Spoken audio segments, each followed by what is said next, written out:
আমরা দেখেছি এই বৈষম্য বিরোধী ছাত্র আন্দোলনে এই নরসিংদীতে 2 জন লোক মারা গেছেন এবং 40 জনের বেশি গুলিবিদ্ধ হয়েছেন।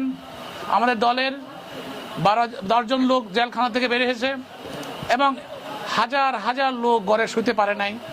মৃত্যুর পর মানুষ জানাজায় পর্যন্ত আসতে পারেনি, কারণ গুলি খেয়ে মারা গেছে। সে জানাজা আসলে যদি পুলিশ আবার অ্যারেস্ট করে, গুলি খাওয়ার পর হাসপাতালে যেতে পারেনি চিকিৎসা করার জন্য, কারণ সেখানে গিয়ে র্যাব পুলিশ গিয়ে অ্যারেস্ট করবে। আবার ঘরে থাকতে পারেনি ভালো মানুষ, কারণ পুলিশ অ্যারেস্ট করে নিয়ে চলে যাবে। এমন একটা বিশ্রী অবস্থার মধ্যে আমরা দিনগুলো পার করেছি। তার মধ্যে থেকে একটা মানুষ তার জীবনটা কিভাবে শহীদ করেছে, আমি মনে করি সে এই 2024 বাংলাদেশ স্বাধীন করার পিছনে একজন মুক্তিযোদ্ধা।